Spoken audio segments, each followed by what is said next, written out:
Familia de herederos, estamos contentos de poder estar un domingo más y vamos a ir con todo a la palabra de Dios. Hoy tenemos mucho que hablar, realmente espero poder acabar esta sección porque vamos a entender muchas cosas de lo hermoso que nos muestra el Éxodo y vamos a contrastar, ya saben, siempre contrastamos con el Nuevo Testamento porque nos enriquecemos. Vamos con todo al capítulo 19, nos quedamos en el verso 7. Te voy a leer el verso 7 hasta el verso 9.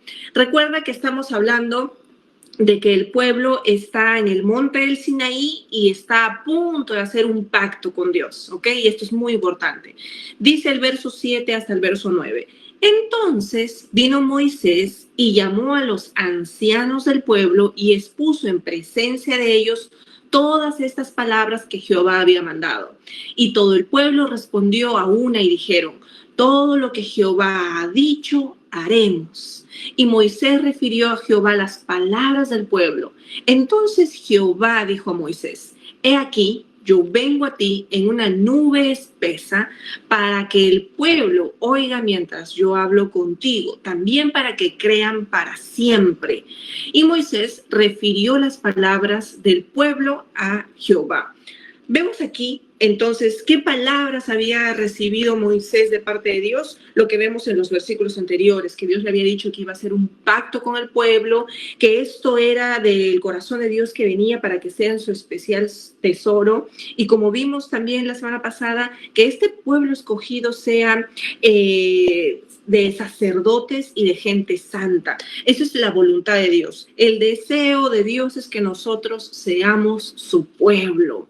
Él que sea nuestro Dios y que nosotros lo hagamos a Él nuestro Señor. Ese fue el deseo de Dios durante todas las escrituras en el Antiguo Testamento y es el deseo para la salvación de la humanidad. Entonces, ya con esto en mente, vamos a ver qué dice Dios en esta parte de la escritura. Todo lo que Jehová ha dicho haremos, dijo el pueblo. ¿Cuántos de nosotros hemos dicho en alguna manera que no le vamos a fallar a Dios? Que claro, que todo lo que Dios dice, amén, sí, sí. Y déjenme decirles que el pueblo terminó fallando. Y eso lo vamos a ver mucho más adelante. Pero vemos en los versículos que hemos leído, dice: y Moisés refirió las palabras del pueblo a Jehová. Aquí Moisés está actuando como un verdadero sacerdote.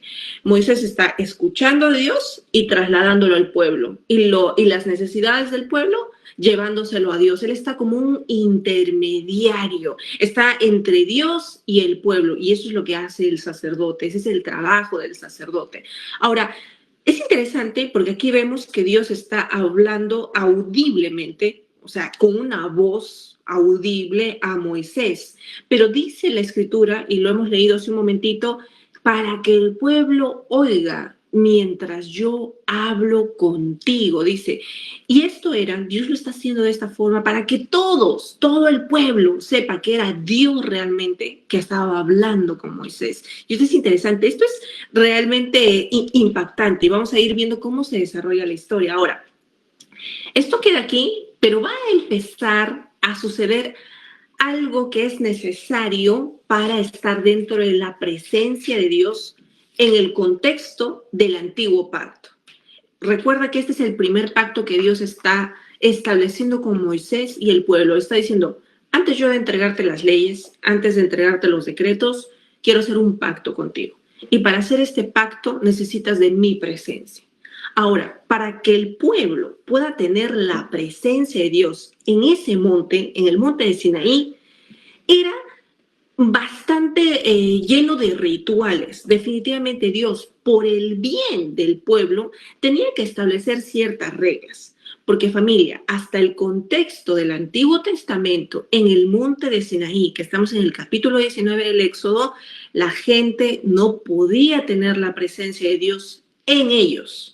Es recién a través del Espíritu Santo, que viene como el consolador que Jesús nos envía, es que el Espíritu Santo ahora habita en nosotros, está dentro de nosotros. La voz interior de Dios, del Espíritu Santo, puede hablarnos a nuestro espíritu dentro de nosotros.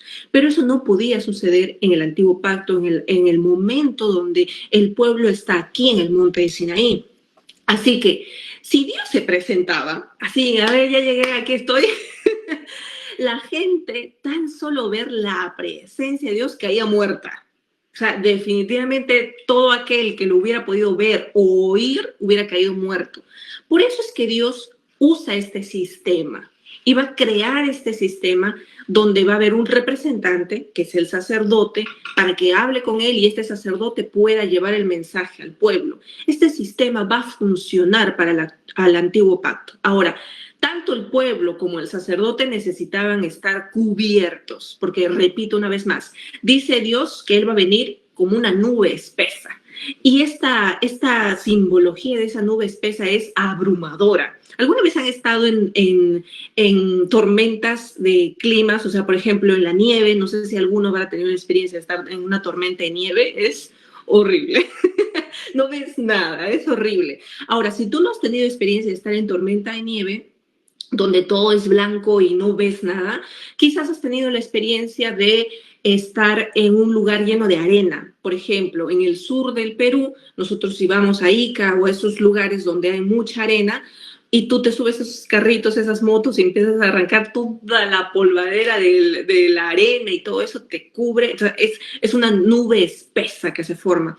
Y esto tiene sentido porque realmente la presencia de Dios iba a ser muy impactante. Familia, esta va a ser la primera vez que van a escuchar y de alguna manera entre lejos ver a Dios. O sea, esto va a ser una experiencia tremenda, pero antes de eso Dios va a ordenar que su santa presencia en el Sinaí sea respetada. Es decir, les va a dar reglas, les va a dar límites, no por el bien de Dios, sino por el bien de ellos. ¿Alguna vez has visto que una madre le dice a su hijo cuando está jugando con los interruptores y le dice, no metas el dedo ahí? ¿Cuántos han metido el dedo en un interruptor y se han electrocutado? Esa sensación de no metas el dedo ahí, no pongas el dedo ahí, y lo hiciste y te electrocutaste, esa es una sensación horrible, ¿verdad? Pero por algo estaba la voz de tu padre o de tu madre o de alguien que estaba contigo que te diga que no lo hagas. Semejante a esa situación es lo que va a suceder a continuación. Así que vamos a leer el verso 10 hasta el 13. Dice, y Jehová dijo a Moisés, ve al pueblo, santifícalos hoy y mañana, 2 días, y laven sus vestidos, ritual, y estén preparados para el día tercero, porque al tercer día Jehová descenderá a los ojos de todo el pueblo sobre el monte de Sinaí, y señalarás término al pueblo en derredor, diciendo, guardaos, no subáis al monte, ni toquéis sus límites. Cualquiera que tocar el monte de seguro morirá. No lo tocará en mano porque será apedreado y aseateado, sea animal o sea hombre, no vivirá. Cuando suene largamente la bocina, subirán al monte. Ahora, en esta porción de la Escritura vemos instrucciones de parte de Dios para que el pueblo pueda resistir a la presencia de Dios. Y les dice, ve al pueblo y santifícalos hoy y mañana. Dios iba a aparecerse de forma espectacular, familia. Iba a ser la revelación de Dios para el pueblo como nunca antes. Así que esto para que sucediese, para que pueda pasar, el pueblo debería de estar preparado. Y Dios les dice, vas a tener que hacer estas instrucciones. Y le dice, y señalarás término al pueblo en derredor. Como Dios prometió revelarse en este monte de Sinaí, les dijo a todo el pueblo de Israel, guardaos. Y les marca esto, había límites. Les dice, no van a cruzar, no podían cruzar ese monte. No podía alguien estrepitosamente escuchar la voz de Dios y ver todo lo que está pasando, que va a ser sobrenatural, y aventarse y correr y subir en el monte por querer ver el rostro de Dios. Le está poniendo límites, le está diciendo no pueden cruzar. Israel debería de mantener su distancia detrás del límite, no subir sobre la montaña. Y la penalidad, ¿cuál iba a ser? Muerte. Realmente aquel que se acercaba más allá del monte y quería subir el monte o acercarse o dice tocar el monte, iba a caer muerto. Y tal es así que nadie después podía tocar a ese muerto porque obviamente iba a ser impuro. Ahora, familia, hay algo básico en la naturaleza humana. ¿Se han dado cuenta que nosotros tendemos a necesitar límites? Tú y yo necesitamos límites. Y es por nuestro bien que necesitamos límites. Necesitamos establecer límites y proporcionar de alguna manera sanciones para no infringirlos. Humanamente nosotros necesitamos reglas, necesitamos límites, necesitamos cuestiones o leyes que nos digan que no debemos de hacer algo, porque nuestra tendencia humana es sin medida, extralimitarnos. Familia, los límites para nosotros son buenos. Hay cosas que nosotros tenemos que establecer que no nos conviene o que no nos compete o que no nos corresponde. Son límites y Dios establece límites. Los límites es para nuestro crecimiento y nuestra protección. En este caso estaba siendo para protección del pueblo de Israel. Ahora, Dios le está mostrando a Israel sus límites y le está mostrando a Israel que tiene que obedecer. Familia, la obediencia es más importante que los sentimientos. ¿Tú te darías cuenta que alguien se quiere extralimitar y va corriendo y quiere subir al monte y ¡pum! Cae muerto? Por más que esa persona diga, no, es que yo sentía de Dios que tenía que acercarme, sentía de Dios que tenía que ir y ver el rostro de Dios, caía muerto. No importa los sentimientos, no importa las emociones, no importa lo que puedas estar sintiendo en ese momento almáticamente. Importa la obediencia, y la obediencia es carácter. Así que no dudamos de que algunos israelitas se hubieran creído valientes, entre comillas, que sintieran ganas de ir una vez que ven la manifestación de la presencia de Dios y cruzar los límites. Pero una vez que sucedía eso, caían muertos. Así que, familia, tú y yo debemos someter nuestros sentimientos, nuestras sensaciones, nuestras emociones a la obediencia. Todo el tiempo, tú y yo, limitemos nuestras emociones, nuestras sensaciones, nuestros sentimientos a la obediencia. Por mucho que tú siento, es mi sentir de Dios. No nos movemos por sentimientos, nos movemos por preceptos, nos movemos por convicción, nos movemos por fe. Ahora, dice la Escritura, hemos leído que cuando suene largamente la bocina, el pueblo solo podría acercarse cuando se daba la invitación de parte de Dios. Iba a sonar una bocina tan fuerte donde ellos ya podían acercarse, pero respetando el límite, no a rebasar los límites que decía Dios para ese momento. Seguimos avanzando y el verso 14 y 15 dice, y descendió Moisés del monte al pueblo y santificó al pueblo. Y lavaron sus vestidos y dijo al pueblo, estad preparados para el tercer día y no toquéis mujer. Ahora, estas van a ser unas ordenanzas de ceremonia de santificación y purificación. De aquí en adelante, el pueblo de Israel va a entender estas instrucciones de hacer lo que se necesita hacer para la presencia de Dios. Una vez más, porque Dios no puede, en este contexto, habitar con el pueblo de Israel. Su presencia no puede estar moviéndose en el pueblo de Israel. Necesitaba usar a personas como instrumentos para que Él pueda manifestarse, para que pueda hablar, para que pueda manifestarse, para que pueda entregar una instrucción. No podía hacerlo indistintamente a cualquiera. A diferencia de ahora, en este nuevo pacto, que nosotros tenemos al Espíritu Santo dentro de nosotros que nos puede hablar, que nos puede dar instrucción, que nos puede...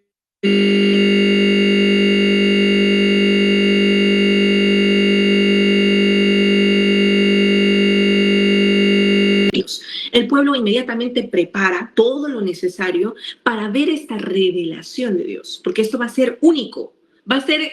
Está en todos los periódicos del monte de Sinaí, de todos los alrededores, de que este acontecimiento va a ser espectacular. Así que prepárense, laven sus vestidos, arreglen todo y dice, prepárense que al tercer día Dios vendrá. Él podría llegar al tercer día y revelarse. Ahora, esto es una manifestación maravillosa que cuenta el antiguo pacto con el nuevo pacto, ¿no? Vemos esa referencia.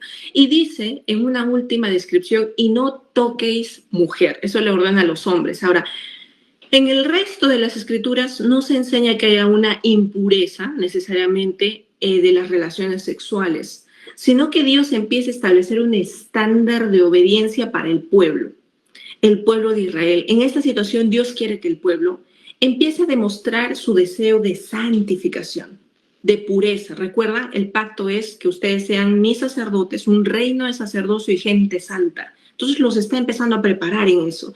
Ahora, ellos están llevando a una purificación que guarden esa pureza, no solamente en sus vestiduras, no solamente con ropa limpia, con ropa lavada o vestidos lavados, sino que empieza a añadir para este momento, para esta circunstancia, diciendo no solamente quiero que me demuestren su pureza en lo que visten, sino que empiecen a reprimir sus deseos.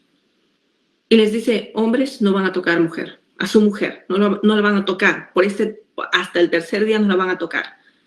Ahora, quiero que entiendas que en este caso no es que les está diciendo que las relaciones sexuales sean necesariamente impuras, no está diciendo eso.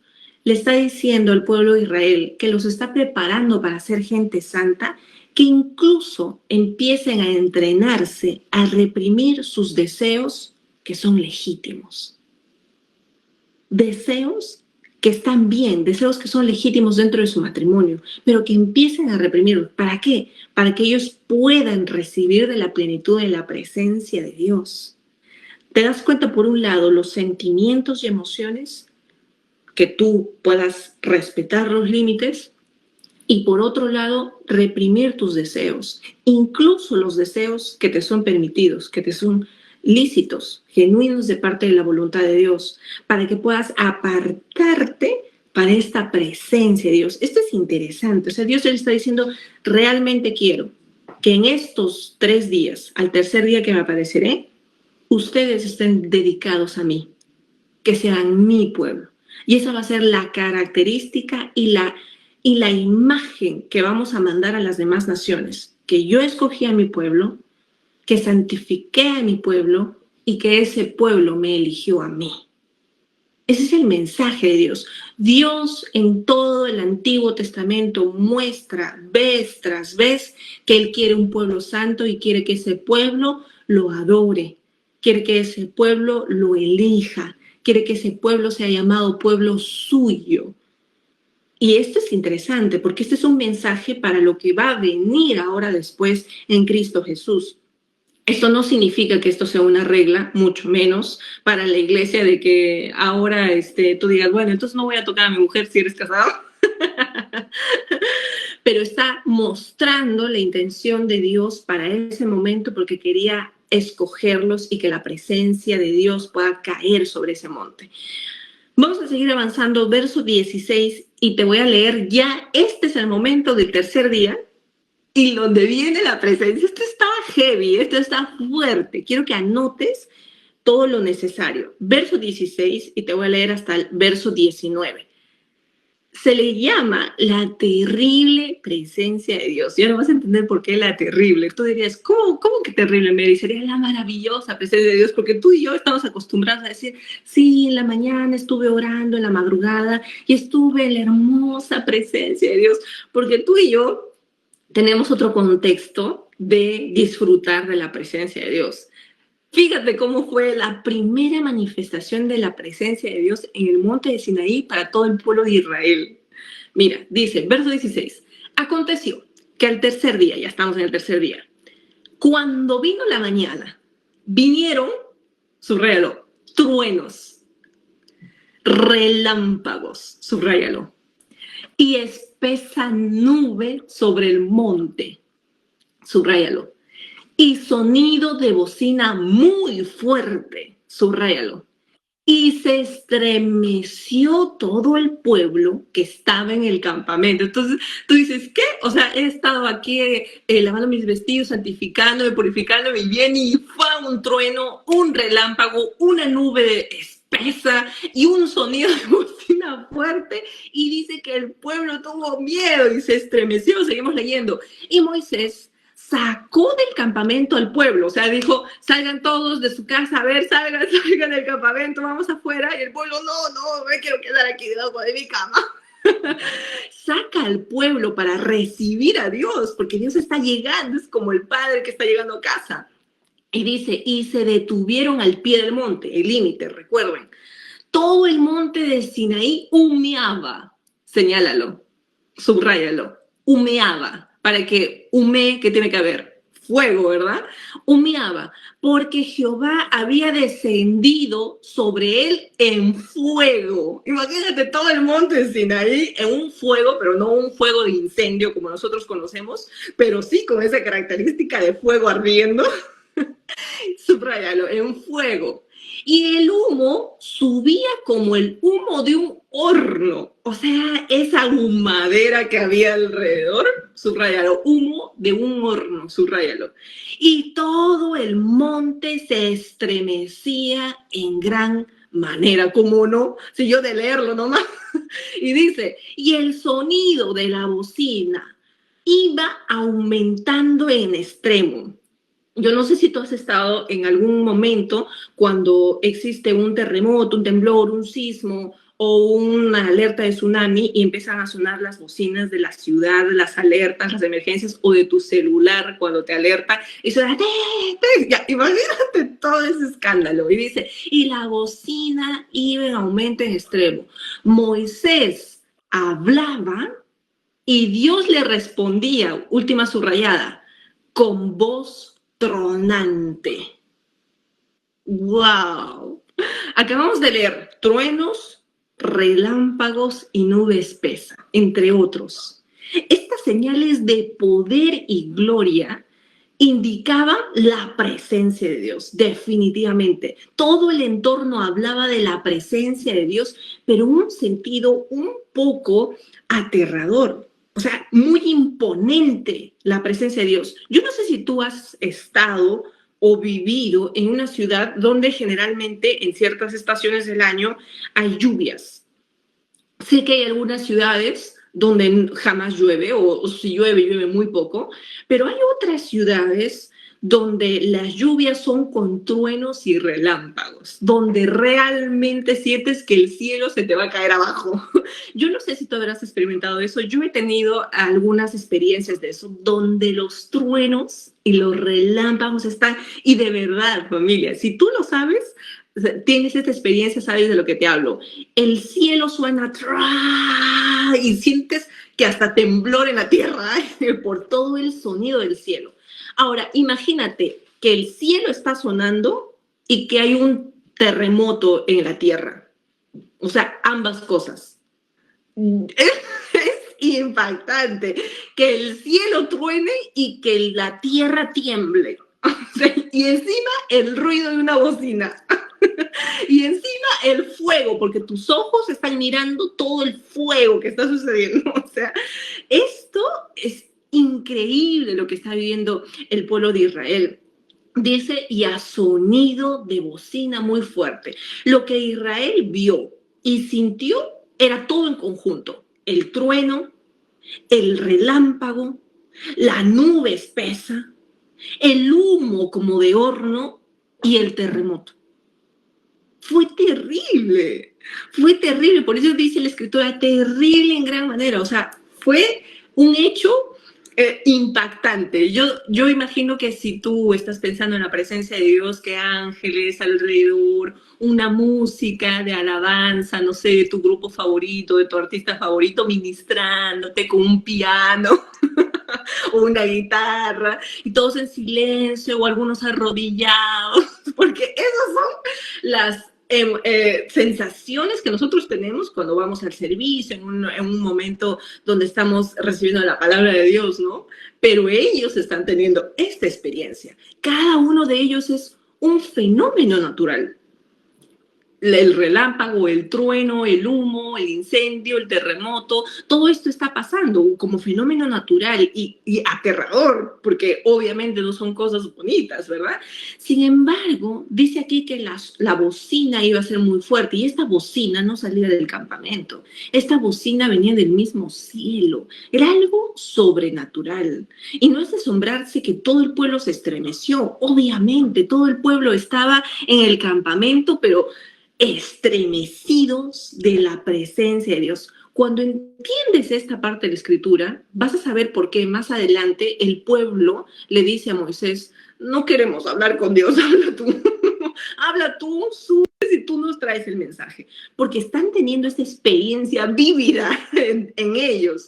Ahora, imagínate que esto viene desde muy de la mañana, es decir, casi de la madrugada para el amanecer. Tú estás rico y de frente, trueno, relámpago, incendio, humo, terremoto, bocina del cielo, y tú tienes que correr, pero no irte más allá porque caes muerto.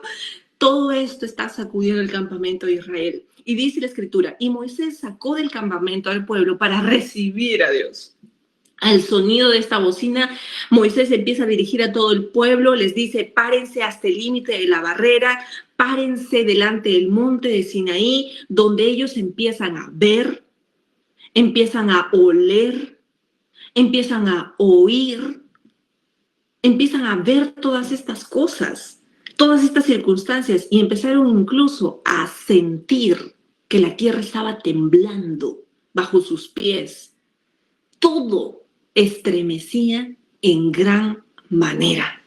Y dice la escritura que el sonido de la bocina iba en aumento, en extremo. En medio de todo esto, Israel está colectivamente oyendo a Dios, está oyendo la voz de Jehová, dice que como un trueno, así tormentoso, está hablando desde el monte de Sinaí de una manera audible, con esa voz tronante, dice la escritura.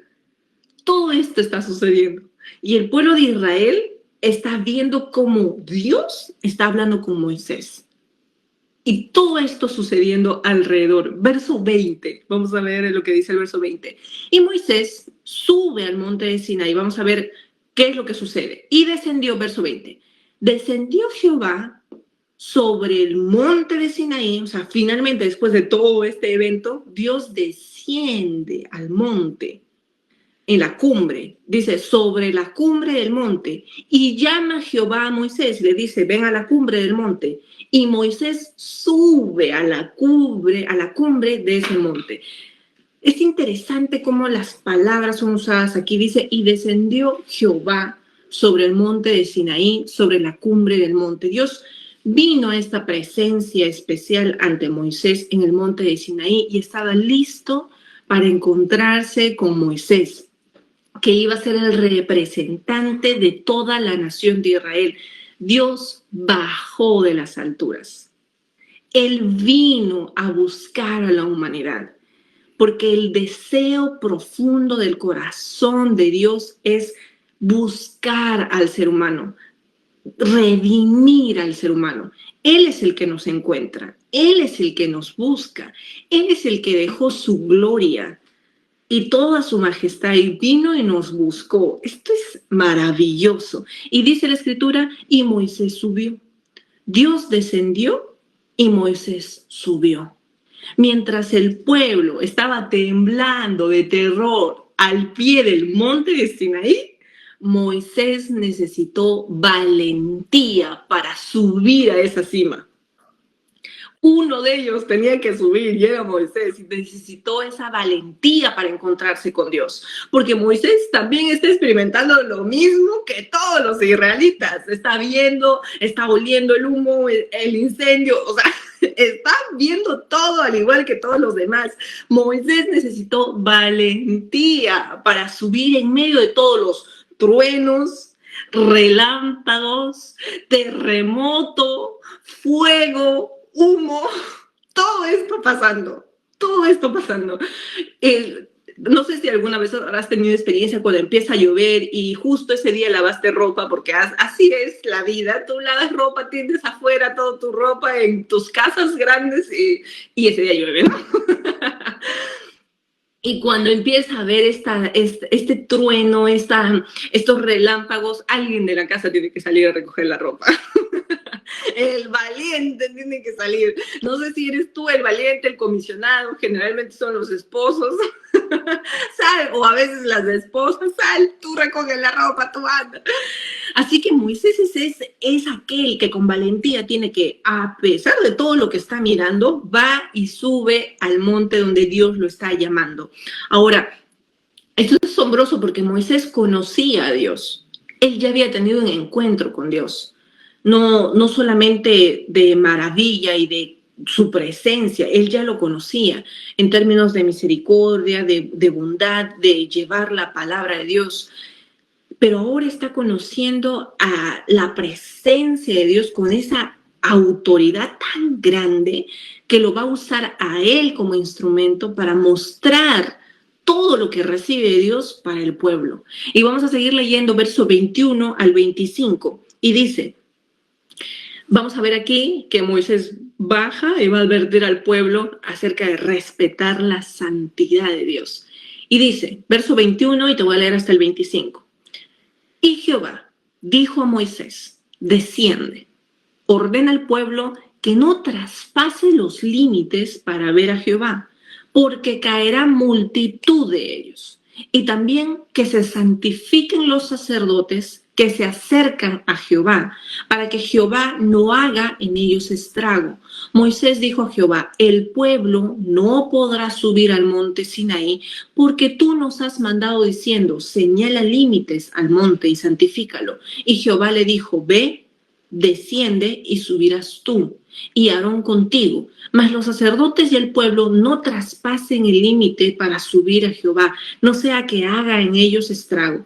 Entonces Moisés descendió y se lo dijo al pueblo. Dice aquí la escritura, desciende y ordena al pueblo. Aquellos que por curiosidad o incluso por valentía, entre comillas, o simplemente rebelión, o por simple osadía, dice, vamos a ver qué sucede, puede que se tomaran la libertad de subir al monte, pero si eso hacían, ocurriría que ellos caerían muertos, ellos morirían, porque la gloria y la grandeza de Dios no debía ser un asunto sujeto a probar. No se trataba de valentía, de hombría, no se trataba de que, voy a demostrar mi valía ante los demás, se trataba de obediencia.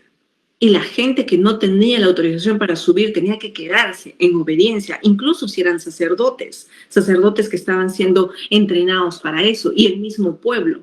Y dice la escritura, y el pueblo no podía subir al monte. El hecho de que Dios llamara a Moisés y después a Aarón para que lo acompañe a subir, no significaba eso que toda la nación de Israel, que todo el pueblo de Israel podía subir y reunirse abiertamente con Dios. Dios estaba eligiendo a alguien. Y esto es una característica para la salvación. Eligió a ese sumo sacerdote para nuestra salvación. Y esto es maravilloso.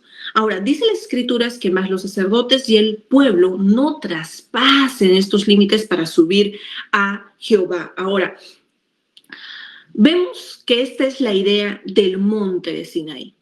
Esta noche hemos estado hablando todo lo que sucedió en el monte de Sinaí, la admiración del pueblo, de alguna manera el terror de la presencia de Dios, lo que tuvieron que sentir en el monte de Sinaí. Esto fue extraordinario.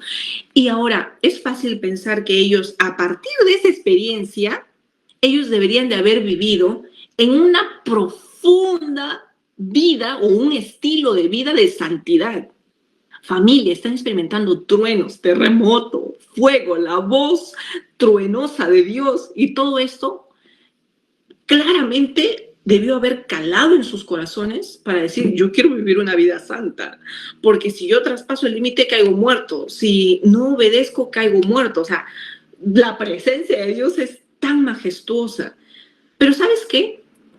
Hay mucha gente que el día de hoy piensa que necesita más truenos, más fuego, más temblores, más manifestaciones como en el monte de Sinaí para que empiecen a mantenerse alejados del pecado. Pero familia, eso es triste, porque la realidad es de que si nosotros vemos avanzando en las escrituras y vamos a llegar hasta ese momento, al cabo de 40 días de este acontecimiento, toda la nación haría una orgía alrededor de un becerro de oro, alabando a ese ídolo como el Dios que lo sacó de Egipto. Y esto a mí me impacta, de verdad. Digo, ¿cómo? ¿Cómo? Y es que siempre te lo digo cada vez que te enseño las escrituras. Y lo vimos en cada plaga que ya lo estudiamos en los primeros capítulos del Éxodo. Familia, la manifestación de Dios, los milagros, lo sorprendente y lo sobrenatural no necesariamente transforma el corazón del hombre. Un milagro, por más maravilloso que sea, no necesariamente transforma el corazón de alguien. Si tú estás pidiendo en la presencia de Dios, en tus oraciones, que Dios venga, que escuches su voz, que te guíe, o que veas algo sobrenatural, o que tus ojos sean abiertos para ver ángeles, o que te revele de repente la verdad del infierno, y aunque todas estas cosas pueden resultar nobles, porque puede venir de un corazón noble, genuino, lleno de la búsqueda de Dios, quiero decirte algo, familia. Tú no necesitas truenos, relámpagos, no necesitas fuego del cielo, una voz estruendosa, no necesitas de cosas sobrenaturales para obedecer a Dios. Tu corazón tiene que ser transformado desde lo interior. Desde lo interior tiene que ser transformado. Y no importa si a lo largo de tu vida cristiana no has tenido el escuchar de una voz truenosa de Dios, si no has tenido la manifestación de un ángel en tu vida, no importan esas cosas. Lo que importa es de que tú estás moviéndote en obediencia a lo que dice la palabra de Dios. Basta que Dios te haya puesto un límite y que no atravieses ese límite, muévete en esa palabra de Dios. No necesitas más. Realmente no necesitas más. Israel en este caso tenía mucha admiración, pero poca sumisión de su voluntad. Te lo voy a volver a decir. Muchos de los cristianos hoy en día tienen admiración por lo sobrenatural, pero poca sumisión a la voluntad de Dios. Y Dios quiere que nosotros seamos entrenados en la sumisión. Así que quiero ver contigo lo que relata, para ir acabando, el libro de Hebreos sobre lo que sucedió en esta parte de Éxodo, el capítulo 19. Así que acompáñame a Hebreos, el capítulo 12. Y vamos a leer unos versículos a continuación, que es desde el 18 al 24. Pero antes de eso quiero hacerte una pregunta. Acabamos de hablar, mientras que vas buscando, te lo voy a repetir, es Hebreos capítulo 12 y vamos a empezar desde el verso 18. Tenlo apartado ahí en tu Biblia. Pero antes de ver esa escritura, ahorita acabamos de hablar de qué monte. ¿Cómo se llama este monte? ¿Cómo se llama? El Sinaí. Es el monte del Sinaí. Pero en la escritura hay otro monte que se llama el monte de Sión. Quiero que me digan y que lo escriban aquí, si tú estás en línea en el Facebook, ¿quién conoce el monte Sión? ¿Quién conoce la revelación o las cosas o los hechos trascendentales que suceden en el monte de Sión? Te quiero explicar esto antes de llegar a Hebreos, porque si no vas a decir, ¿qué es el monte de Sión? Ya conocemos el monte de Sinaí, que lo acabamos de estudiar. Pero ¿qué pasa en el monte de Sión? ¿Qué sucede en el monte de Sión? Te voy a hablar de dos cosas. Te voy a hablar del pasado y te voy a hablar del futuro. ¿Estás preparado? La escritura nos demuestra, nos revela cosas que van a pasar, que pasaron, mejor dicho, en el monte de Sión, y cosas que van a pasar en el monte de Sión. Así que vamos a ir viendo una lámina de dibujo, un mapa. Y quiero que veas aquí. Son hechos que ya pasaron. Te voy a hablar del pasado primero, ¿ok? Entonces estamos viendo este mapa. Aquí vamos a ver en este mapa hechos del monte de Sión. Primero, quiero que identifiques dentro del mapa que ahí está el templo. Ese es el templo en Jerusalén, el templo de Dios. Y dentro de esto vamos a señalar las murallas del templo, todo lo que abarcaba el templo. Recuerden que el templo y la ciudad estaba amurallada. Todo eso que vemos en pantalla son las murallas del templo. Al centro, que vemos como una cajita en el mapa, es lo que es el templo, específicamente el lugar santísimo del templo. ¿Qué hay actualmente ahí? solamente está en las murallas, donde los judíos pueden tener un poco de cercanía a este templo, que es el Muro de los Lamentos. Todo lo demás está destruido. Solo el Muro de los Lamentos es lo que ha quedado después de la destrucción que profetizó Jesús, que pasaría con el segundo templo, y se va a levantar el tercer templo según las declaraciones del Apocalipsis. Ahora, ¿qué es lo que sucede? Que si nosotros vemos al lado de la pantalla, al lado derecho, está el Monte de los Olivos. Ustedes recordarán el Monte de los Olivos, donde hubo la predicación de las bienaventuranzas y todo lo que sucedió en el Monte de los Olivos. Pero abajo vemos la descripción del Monte de Sión. Todo lo que abarca esa parte del mapa es donde está ubicado el Monte de Sión antiguo. Ahora, este Monte de Sión es muy importante para las Escrituras. Vamos a pasar a la siguiente lámina, ya que un poquito tienes la ubicación del Monte de Sión. Vamos a ver en esta lámina. Efectivamente, vamos a volver a regresar al templo. Ese es el templo, las murallas del templo. La parte rosada que vemos ahí es donde está el lugar santísimo del templo. Para la derecha vamos a ver que está el Monte de los Olivos. Y abajo, toda esa sección va a ser el Monte de Sión. Ahora, ¿qué sucedió según la historia en esta sección del Monte de Sión? Vemos que aquí se dio la conquista del rey David. Si quieres puedes tomar nota y lo puedes leer más adelante. En 2 de Samuel, en el capítulo 5, a partir del capítulo 5, David conquista la fortaleza de Sión. Y si tú ves ahí, dice ciudad baja. Esa es la ciudad de David, la conquista. Es que era una ciudad de los jebuseos y ahí se estableció el trono. David conquista esta parte de aquí. Y es desde el Sión que se convierte, ahora se llama a partir de esa conquista, la ciudad de David. Y eso es lo que vemos, lo vamos a ver en una siguiente lámina. Y el centro del gobierno y la adoración a Dios se va a empezar a dar en esa parte. Por eso es de que ahí se ubica más arriba en el templo, porque ahí se va a dar toda la administración de gobierno y se va a dar la adoración de Dios en el templo. Eso es lo que sucedió en la historia. Segundo punto, ¿qué más sucede en el Monte de Sión? También vemos que se traslada el Arca del Pacto. Vemos en 2 de Samuel, el capítulo 6, que David, luego de esta conquista, va a trasladar el Arca del Pacto a Sión. Recuerden que antes el Arca del Pacto estaba llevándose de campamento en campamento y el Arca del Pacto era la simbología de la presencia de Dios, porque ahí estaba guardado el maná, las tablas de los 10 mandamientos y la vara de Aarón. Todas esas cosas estaban en el Arca del Pacto. ¿Qué era el Arca del Pacto? Era como una caja de oro, que ángeles de oro estaban moldeados en la tapa del Arca del Pacto, de esta caja. Y esto es muy importante porque vemos que desde ahí va a ser la morada simbólica de Dios dentro del pueblo. Entonces, esas cosas suceden en la historia, así que a partir de ahí se va a convertir en un lugar de adoración. El Monte de Sión se convierte proféticamente llamado en este lugar de la presencia divina, y lo dice el Salmos 132:13, que dice: porque Jehová ha elegido a Sión, la quiso por habitación para sí.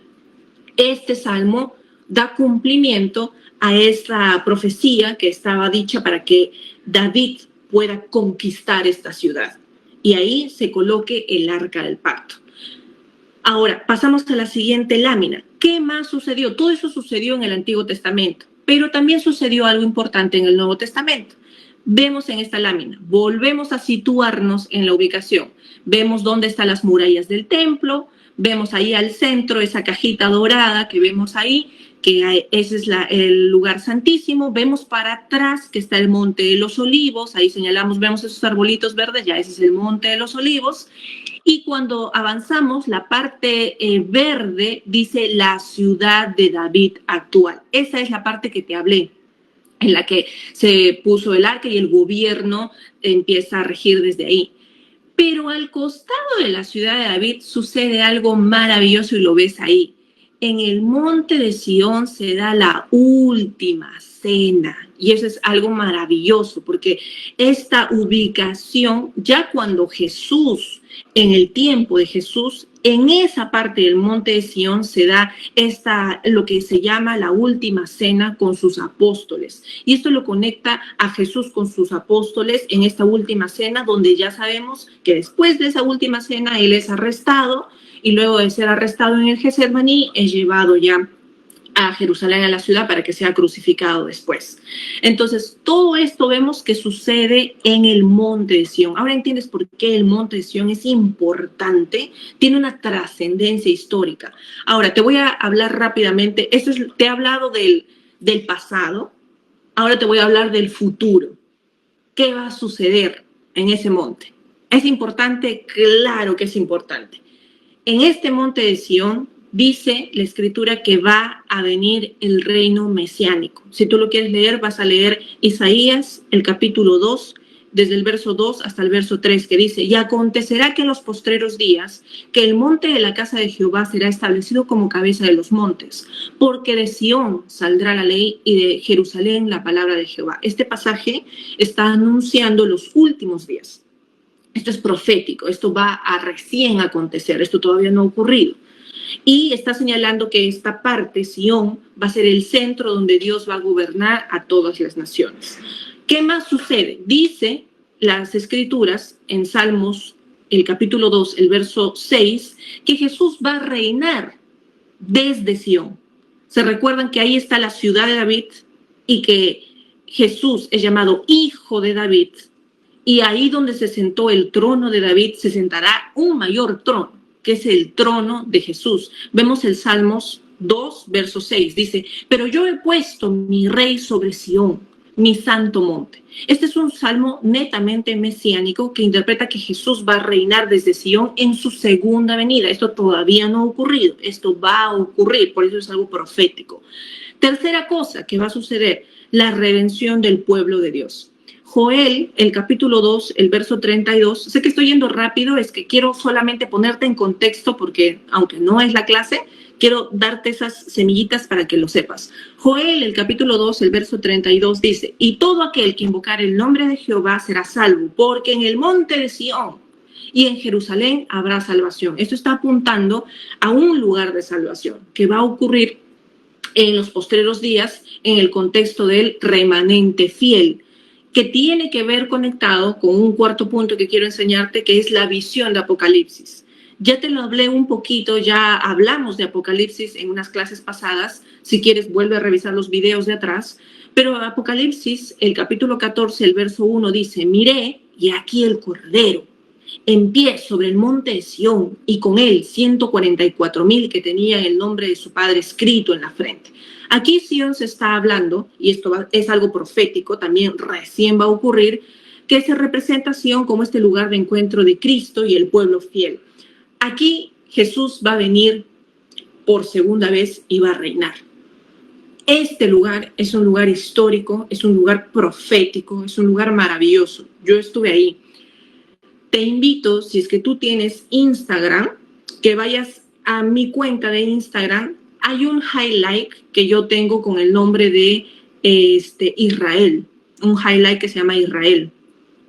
Si tú entras a ese highlight, yo te explico un poco más del templo de Jerusalén, de la cúpula del domo dorado que ahorita está en lugar de donde vemos ahí el templo, donde está ese atrio. Ahí está, exacto. Ay, gracias por eso. Ahí donde dice Israel, si tú das clic ahí te voy a explicar cada cosa de lo que vi en Israel en mi visita, y ahí tenemos mucha información que tú también puedes alimentarse de esto. En resumen, tenemos un cuadro de resumen del monte de Sión. Si quieres, puedes abrir tu cuadro. Yo tengo un cuadro así, te voy a mostrar, para que tú lo hagas más o menos así. En ese cuadro vamos a dividir pasado, presente y futuro. ¿Qué es lo que sucede en el monte de Sión? Pasado, la ciudad de David, el lugar del arca del pacto, la adoración y la última cena. Pasado. Presente, ¿qué cosa es el monte de Sión en el presente? Es un lugar simbólico de la presencia de Dios y es un lugar sagrado. Sagrado sobre todo para el pueblo de Israel, para los judíos. Futuro, ¿qué va a haber en el futuro? va a ser el centro de gobierno mesiánico, va a haber la redención final y ahí va a regresar Cristo. Dice que va a descender de los cielos y se va a parar sobre el monte de Sión. Ahí es donde Jesús va a retornar.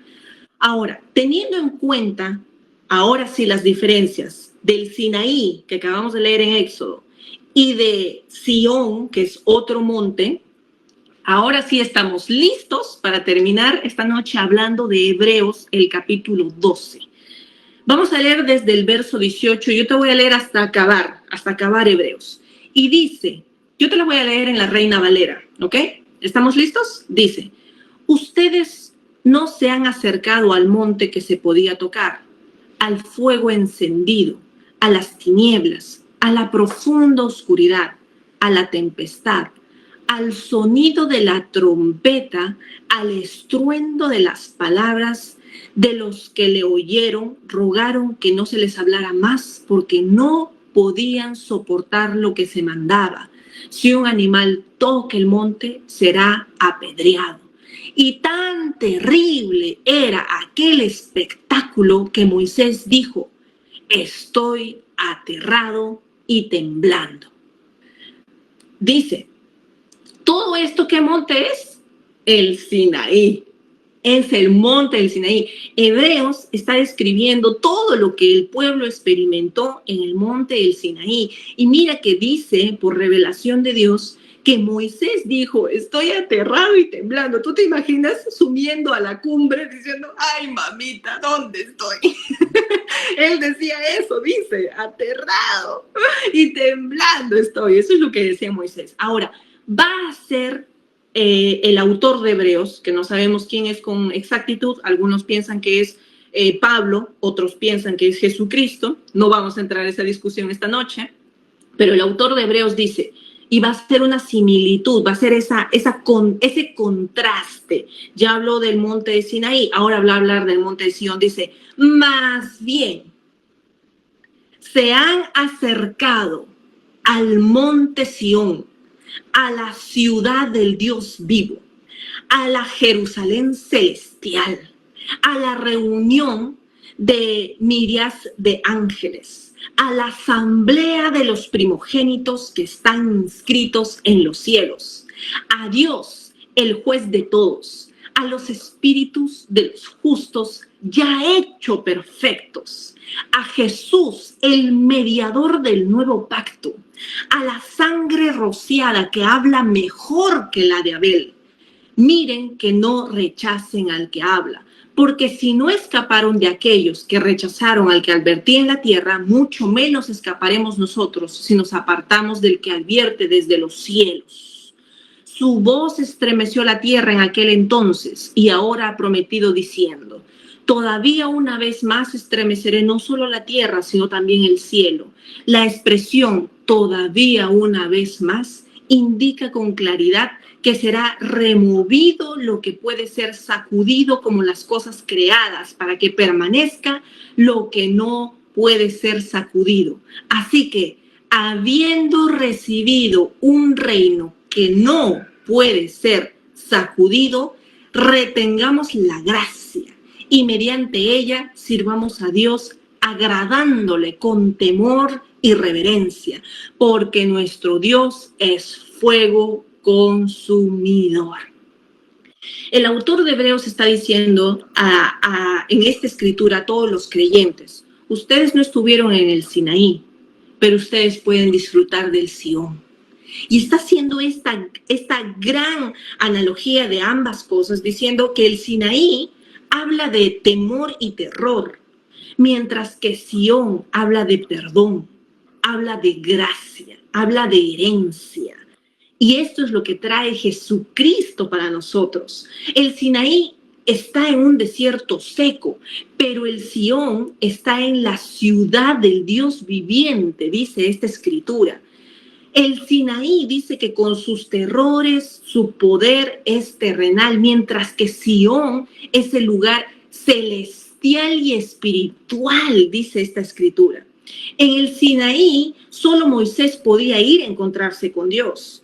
pero en Sión dice una innumerable compañía, una asamblea general.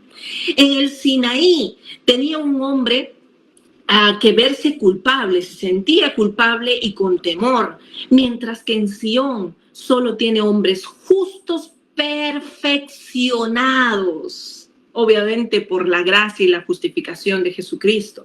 En el Sinaí, Moisés es el mediador. En Sión, Jesús es el mediador y el rey que vendrá pronto. En el Sinaí se presenta un antiguo pacto que va a ser ratificado con la sangre de animales. En Sión se tiene un nuevo pacto y es ratificado por la sangre del Cordero inmolado, del precioso Hijo de Dios. Por eso te digo que el Sinaí, mientras que trata de la ley, el Sión trata de la gracia. Hay mayor abundancia en el pacto de Dios, mientras creemos en la obra de Jesucristo y su resurrección. Dios quiere hacerte la invitación para que nosotros podamos ser coherederos con Él, hijos legítimos de Dios. Es asombroso esta parte de la Escritura. Así que terminamos aquí, sé que me excedí unos minutitos y terminamos con el capítulo 19. Nos vemos la siguiente semana. Que Dios te bendiga y que haga resplandecer su rostro sobre ti. Nos vemos pronto. Hasta luego. Bye. Gracias por quedarse.